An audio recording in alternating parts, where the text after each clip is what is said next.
उस समय मुझे नहीं पता था कि मेरी जिंदगी में क्या होने वाला है, लेकिन आगे कहानी बाकी है मेरे दोस्तों। मैं दिन भर सोता रहता, रोता रहता, परेशान होते रहता, लेकिन मैंने किसी को कुछ नहीं बताया। और एक दिन सुबह मैं घर छोड़कर चला गया। मध्य प्रदेश के सबसे छोटे डिस्ट्रिक्ट हरदा से आते हैं महेंद्र डोगने। आसपास के लोग इन्हें पागल समझते भी थे और कहते भी थे। पागल कहेंगे ही, भला कौन होगा जो 2 बार सरकारी एग्जाम निकाले और उसे ज्वाइन न करे। महेंद्र एक बार SBI और दूसरी बार सिंडिकेट बैंक में चयनित हो चुके थे, लेकिन उन्होंने कहीं भी नौकरी ज्वाइन नहीं की। फिर किस्मत ने ऐसा खेल खेला कि इस साहब अपने पिता की मैकेनिक की छोटी सी दुकान में काम करने लगे। आसपास के दोस्त यारों ने ताने मार मार कर इनका जीना मुश्किल कर दिया। कहने लगे, तूने स्टेट बैंक की नौकरी छोड़ दी, अब देख तेरी जिंदगी किस हालत में है, इससे अच्छा तो तू नौकरी ही कर लेता। महेंद्र ने SBI की नौकरी छोड़कर लगभग 2.5 साल तक अपने पिता के गैराज में काम किया। लोग हंसते, उस पर ताने कसते, लेकिन ये तो ट्रेलर था, आगे पूरी कहानी बाकी है। तो दोस्तों, अगर आपको कहानी पसंद आ रही है तो लाइक करना ना भूलें। कहानी शुरू होती है हरदा के 32 वर्षीय युवक महेंद्र डोगने से। पढ़ाई में वो इतने कमजोर थे कि लोग उन्हें डफर कहते। 7वीं क्लास में उनके एग्जाम में सप्लीमेंट्री आई थी, यानी उन्हें अब दोबारा से पेपर देना था। लेकिन जैसे तैसे उन्होंने वो पेपर निकाला और कक्षा 8 में पहुँचे। उसके बाद वो जैसे तैसे 9th क्लास तक पहुँचे। 9th क्लास में भी पढ़ाई का वही हाल निकला। उनकी एक बार फिर से सप्लीमेंट्री आ गई। महेंद्र ये पेपर भी नहीं निकाल पाए, वो फेल हो गए। स्कूल ने अपने नियमों के अनुसार उन्हें बाहर कर दिया। महेंद्र के दोस्त उसे चिढ़ाने लगे, उसे फेलियर कहते। जब भी वो अपने मोहल्ले में निकलता, उस पर कागज फाड़ कर उड़ाने लगते। स्कूल से निकाले जाने के बाद महेंद्र के माता पिता ने उसका एडमिशन सरकारी स्कूल में करवाने की कोशिश की, लेकिन उसे वहाँ भी ताने सुनने को मिलते कि अगर इस बच्चे ने यहाँ एडमिशन लिया तो हमारे स्कूल का नाम खराब हो जाएगा। महेंद्र बहुत रोया, लेकिन अंदर ही अंदर उसने ठान लिया था कि अब वो पढ़ेगा। उसने अपनी सारी खेल कूद की एक्टिविटी को रोक दिया, दिन रात मेहनत की और इसी का नतीजा निकला कि उसने 9th और 10th में अपनी क्लास में टॉप किया। हरदा में महेंद्र के पास होने की खबर फैल गई। महेंद्र बताते हैं कि उन्हें इंग्लिश सीखने और गरबा खेलना बहुत पसंद था, सो उन्होंने पास के ही कोचिंग सेंटर पर इंग्लिश भाषा सीखने की कोशिश शुरू कर दी। गरबा भी पसंद था, लिहाजा लड़कियों की तरह लंबे बाल रखकर तिलक लगा करके वो अपने भाइयों के साथ गरबा करने पहुंच गए। कुछ देर बाद पिता भी वहां पहुंचे। महेंद्र की जैसे ही एंट्री हुई, लोगों ने बोलना शुरू कर दिया कि ये कैसा पागल लड़का है जो लड़कियों जैसे बाल रखकर नाच रहा है। पिता ऐसी बातें बर्दाश्त नहीं कर पाए और तुरंत वहाँ से निकल गए। रिश्तेदारों ने महेंद्र से कहना शुरू कर दिया कि आज तुम्हारी वजह से तुम्हारे पिता किसी से कह भी नहीं पाए कि तुम उनके बेटे हो। महेंद्र के मन में ये बात चुभी। उसने पढ़ाई पर ध्यान दिया, साथ ही कंपटीशन की तैयारी करने लगा और 12वीं पास करते ही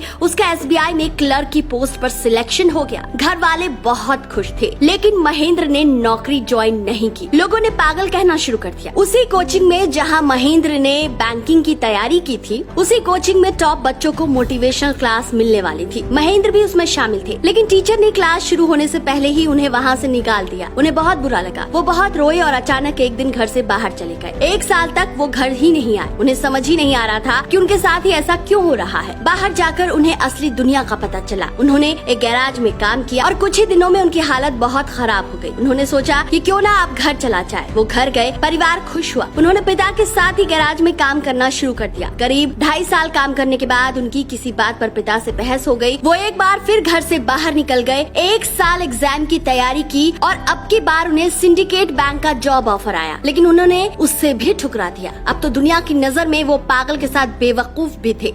अब महेंद्र को समझ आ गया था कि उन्हें नौकरी नहीं करनी है, बल्कि कुछ और ही करना है। उन्होंने बाहर से कैमरा और माइक खरीदा और निकल पड़े यूट्यूब की यात्रा पर। उन्होंने 4 महीने वीडियोस बनाए, लेकिन ना एक भी लाइक मिले, ना कोई शेयर मिला। लेकिन कहते हैं ना, धैर्य का फल मीठा होता है। 5वें महीने में उनके एक वीडियो को 15 दिनों के अंदर अंदर 6.3 मिलियन लोगों ने देखा। अब महेंद्र दुनिया तक पहुंच चुके थे। MD नाम से पॉपुलर हो गए थे। देश ही नहीं, दुनिया में जाने जाने लगे थे। उन्हें रेडियो स्टेशन, कई टॉक शो में प्रेजेंटेशन देने के लिए ऑफर आने लगे। छोटे से जिले हरदा से आने वाले लड़के ने सोशल मीडिया पर ऐसी धाक जमाई कि आज MD के 2 यूट्यूब चैनल हैं, जिनके 37 लाख सब्सक्राइबर हैं। MD के MX पर 10.6 मिलियन, फेसबुक पर 3.7 मिलियन फॉलोअर्स हैं। MD अपनी सफलता के पीछे खुद पर भरोसे को मानते हैं। वो कहते हैं, मैं आपको समझाना चाहता हूं, मैं आपको बताना चाहता हूं कि जिंदगी में किसी पर विश्वास करे ना करे, लेकिन सबसे पहले खुद पर विश्वास करें। दूसरी टिप्स जो मैं आपको देना चाहता हूं बहुत ही इंपॉर्टेंट है।